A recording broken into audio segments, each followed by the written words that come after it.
और उसने ये तो अम्बेडकर जी ये कहा था कि देश को खतरा होगा तो मुसलमान से, क्या बोला, ये संविधान में लिखा उन्होंने। अच्छा। हाँ, कि देश को कभी भी खतरा होगा तो मुसलमान से होगा, क्योंकि ये मुसलमान किसी के हो नहीं सकते, जो अपने बाप के नहीं होते। क्यों, देखो जहांगीर ने अपने बाप को जेल में डाल करके खुद गद्दी पे बैठ गया। मुसलमान तो बाद में बनाया जाता है, सुन्नत क्रिया करने के बाद कहते हैं ये मुसलमान बन गया। अगर भगवान को मुसलमान बनाना होता तो वो जन्म से हिंदू बना के किसी को नहीं भेजता।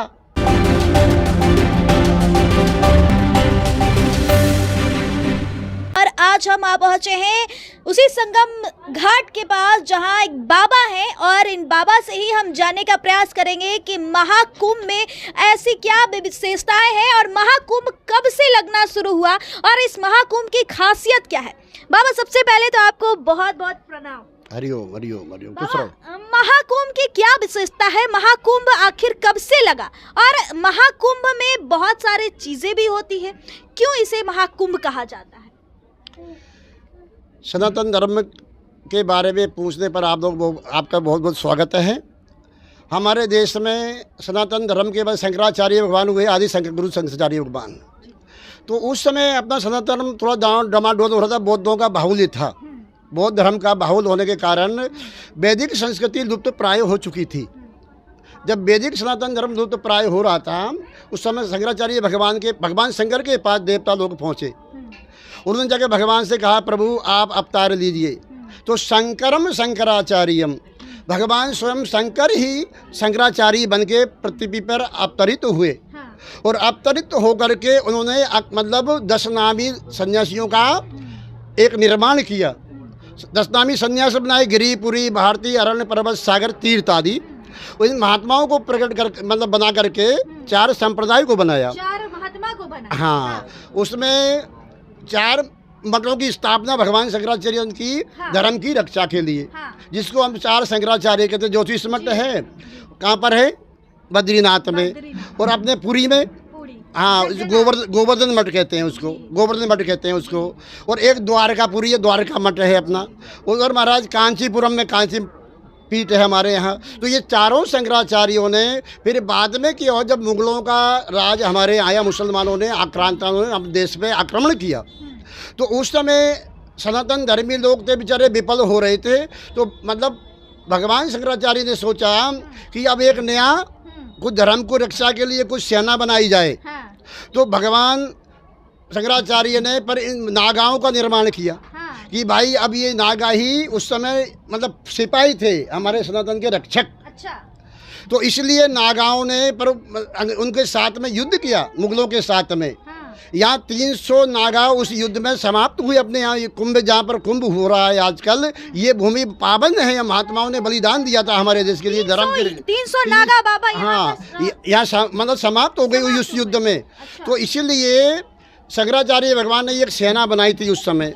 तो वो सेना पर मतलब अटल अखाड़े के रूप में परिवर्तित हो गई, पर कि भाई इसको रहने दो सनातन की रक्षा के लिए।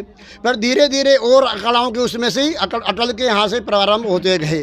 तो होते होते आज देखो 13 अखाड़े हैं। कितने अखाड़े हैं?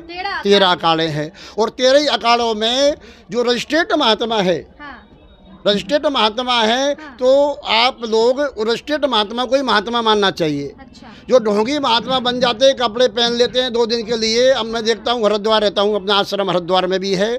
और हमारी जो बुगलामुखी पीठ है नलखेड़ा में, तो हमारे महाराज जी स्वामी शांतिपेंद्र जी महाराज, गिरि जी महाराज, महामंडलेश्वर, तो उन्होंने ये जो रामायण जो रिसर्च है, इसके ऊपर उन्होंने एक मतलब संस्था बना रही है कि जो लोग निषेध करते हैं धर्म के बारे में, हम रामायण को नहीं मानते। जैसे अभी जो एक नेता था, उसका नाम मैं नहीं लूँगा, उत्तर प्रदेश का, उसने रामायण की प्रतिभा को जला दिया। अच्छा। राम जला दिया। हाँ। तो बताओ, अगर ये कोई भी कुरान शरीफ को जला देता, हाँ, तो वो आज भारत में रह सकता था? बोलो। एक हमारी पत्रकार थी बहन, हाँ, उसने थोड़ा सा आगे बोल दिया था, तो क्या भी हमारे धर्म के बारे में इसने हमारा अपमान किया है, तो वो बेचारी पत्रकारिता से हट करके आज वो दुपी छिपी जी रही है। तो हमारे देश में हम लोग मतलब इस धर्मियों के आतंक से इतने आकांक्षित हो गए हैं कि हमारी बहनें जो आगे बढ़ना चाहती थी वो वो अब बाहर नहीं आ रही, कुंभ में भी स्नान नहीं कर सकती है, तो ये हिंदुओं का दुर्भाग्य है।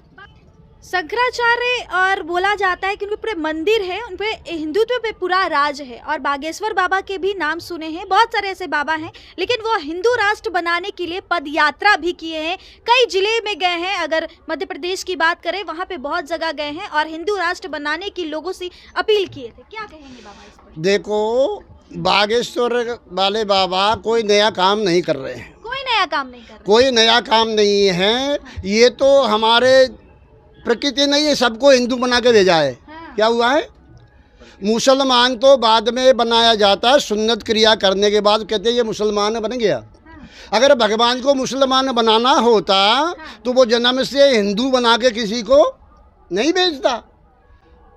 तो ये जो बाद में बनते हैं वो विधर्मी होते हैं। क्या होते हैं, अपना मूल धर्म है, सनातन धर्म है, हिंदू धर्म, और उसको हम हिंदू बन के जन्म लेते हैं। क्या लेते हैं, हिंदू। हाँ, मुसलमान बाद में बनता है, ईसाई बाद में बनता है, यहूदी बाद में बनता है। जितने भी लगभग 365 संप्रदाय चलती है इस पूरे विश्व के अंदर, वो केवल मिथ्या है, काल्पनिक है।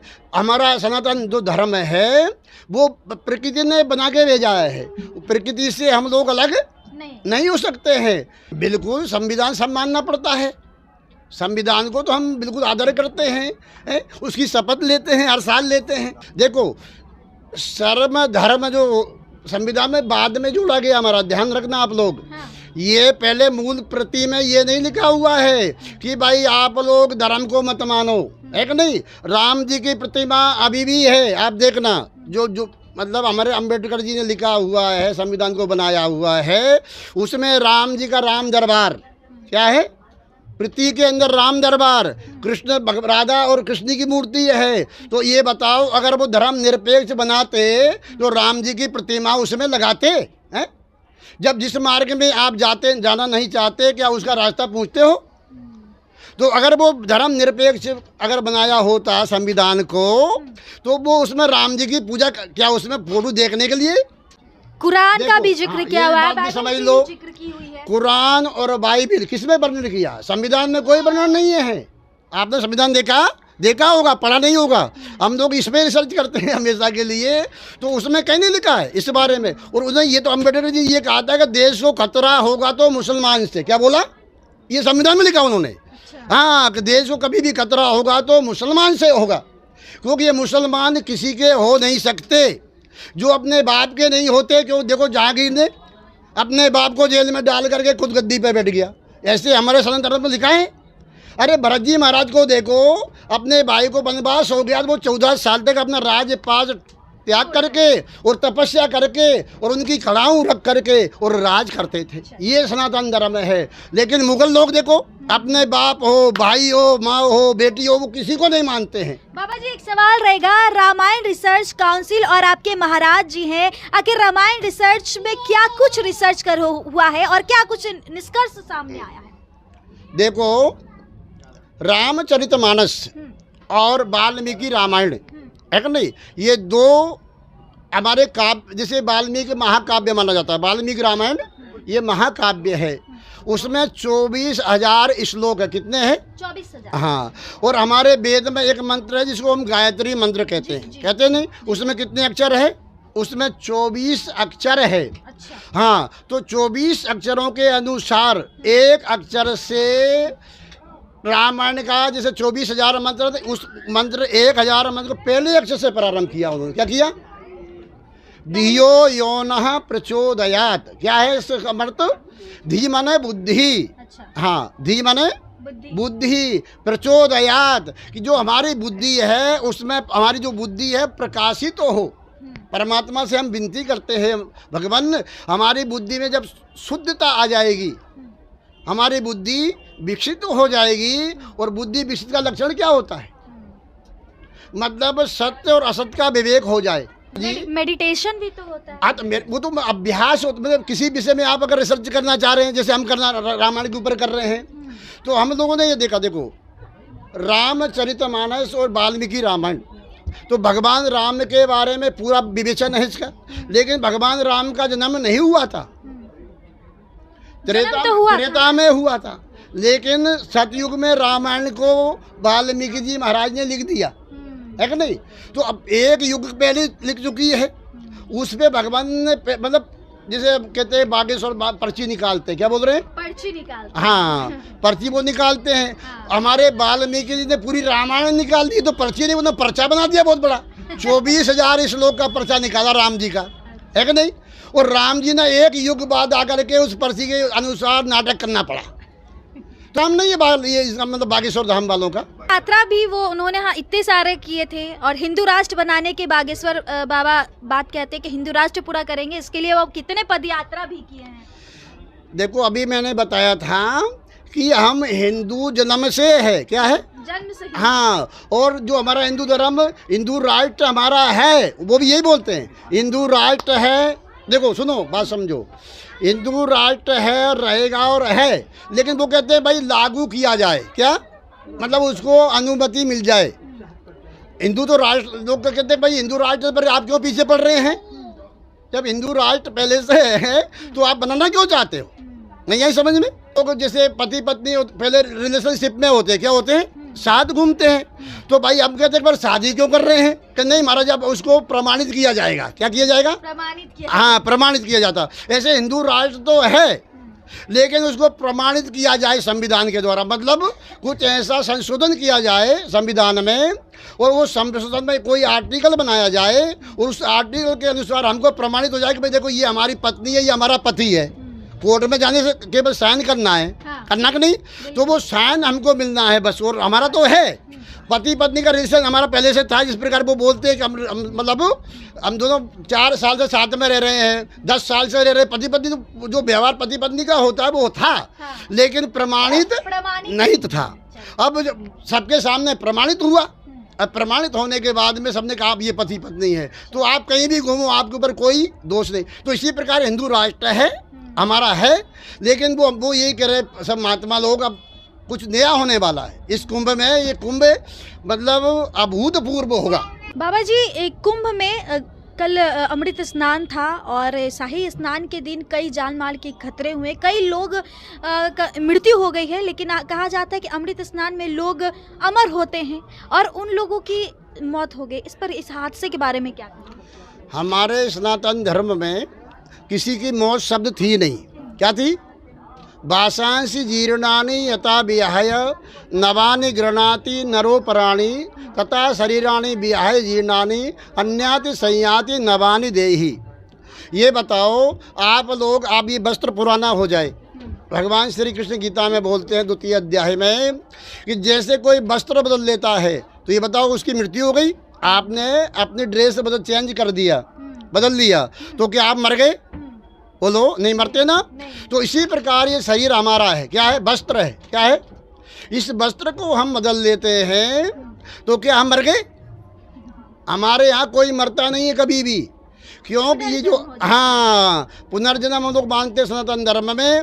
अगर बढ़िया जैसे लोग चले गए यहाँ से, तो अब महाराज ये दिव्य लोक को प्राप्त होंगे, क्या होगा, इस पवित्र पावन भूमि पर शरीर त्यागने के लिए तो बड़े बड़े ऋषि तपस्या करते हैं, क्या करते हैं, हाँ या तो उनको सहज रूप में एक हादसा के द्वारा, क्या, हाँ उनकी तपस्या थी। मैं देख रहा था आकाश में वर्षा हो रही है, क्या हो रही, पूरे गीले हो रहे हैं और रेत में सो रहे हैं, इससे बड़ा तब क्या होता महाराज हैं। हम लोग टेंट में मतलब बंद कमरों में एसी रूमों में सो रहे हैं और ठंड पड़ रही है, लेकिन वो लोग जो बाहर से भक्त लोग आए थे वो गंगा के किनारे उस परम पावन भूमि में ऐसे ही बिछा के लेटे हुए थे। और महाराज देखो अचानक कुछ हादसा हुआ, भगवान की कृपा हुई, क्या बोलेंगे इसको, हादसा नहीं बोलते हम लोग सनातन धर्म में, ये भगवान की कृपा हुई है, वो चले गए यहाँ। क्यों, अन्य क्षेत्रे कृतम पापम, हाँ जी, मोक्ष मिल गया। हाँ ये लोग भगवान को प्राप्त हो जाते हैं, क्या होते हैं, जो यहाँ शरीर प्रयागराज में छोड़ते हैं वो डायरेक्ट भगवान को विष्णु लोकम से गच्छति, क्या लिखा है शास्त्रों में, हाँ विष्णु पुराण में लिखा है, वो सीधे भगवान विष्णु के धाम को पहुँच जाए। आईटी बाबा ममता कुलकर्णी जो बॉलीवुड की अभिनेत्री हैं, वो भी इसी में आकर के महामंडलेश्वरी में शामिल हो गई, उसके बारे में क्या बोले? देखो ये हम लोग इसके बारे में अधिक नहीं बोल सकता क्योंकि हमारे बड़े महात्मा महापुरुष है, लेकिन बात ये जरूर के बोल सकते हैं कि ऐसे लोगों को अखाड़ा में नहीं लेना चाहिए जो पहले से ही पद भ्रष्ट हो, और जिसने कभी न संस्कार ग्रहण किया हो, न महात्माओं के पास संगत प्राप्त की हो, ना इस बार विषय में कोई ज्ञान हो उन लोगों को। और जैसे कोई पढ़ाई नहीं करे और उसको जज बना दो, कोई पढ़ाई नहीं किया, उसने कोई भी मतलब डिग्रियां प्राप्त नहीं की, उसको जज की कुर्सी पे बैठा दो आप, तो जजमेंट सही सुनाएगा वो, है जी? नहीं, बिल्कुल। हाँ, किसी को मतलब क्या करेगा ये? जैसे अपने यहाँ पर एक चौपट राजा का किला है, देखा आप लोगों ने गए? झूसी में एक राजा था जिसका नाम था चौपट। क्या था? हाँ, वो चौपट राजा का किला अभी भी मौजूद है। तो वो टके शेर भाजी टके शेर खाजा, क्या था वो? टके शेर भाजी टके शेर खाजा। तो वो राजा चौपट नगरी का राजा था वो, नगरी का राजा। हाँ, उसका निकला चौपट नगरी टके शेर राजा है, टके शेर भाजी टके शेर खाजा। तो उनकी एक बड़ी उदाहरण कहानी हम लोग पढ़ते छोटे थे तब, तो वो यही किला है। तो इसी प्रकार ये लोग चौपट कर देंगे, क्या करेंगे? सनातन धर्म को। तो ज्ञान तो है नहीं इनको, कौन सा जजमेंट देना है, सनातन धर्म क्या है। हमारे यहाँ एक प्रक्रिया है सनातन धर्म की, मतलब 12 साल ब्रह्मचर्य का पालन करो। क्या करना है? 12 साल ब्रह्मचर्य का पालन करो और ब्रह्मचारी व्रत रह करके वेदों का अध्ययन करो। क्या करो? वेद का। हाँ, जब गुरु के पास अध्ययन के लिए जाएगा शिष्य तो ब्रह्मचर्य पूर्वक विद्या अध्ययन करेगा। फिर वो पर गृहस्थ आश्रम में प्रवेश करना चाहे, जब शरीर मजबूत हो गया तो वो व्यक्ति कहीं भी प्रवेश कर सकता है, या गृहस्थ आश्रम में जाओ और या फिर संन्यास आश्रम में जाओ। अब इनने तो कोई किया ही नहीं जीवन में, और आकर डॉक्टर महामंडलेश्वर। क्या तो आपने देखा और सुना, इन्होंने सीधे तौर पर सनातन धर्म हो या फिर IIT बाबा और ममता कुलकर्णी जैसे फेमस होने के लिए जो महाकुंभ में आए हैं, उनको लेकर इन्होंने खास चर्चा की इस रिपोर्ट के माध्यम से। और महाकुंभ की महाकवरेज के माध्यम से अपनी प्रतिक्रिया जरूर दीजिएगा। बहुत बहुत धन्यवाद।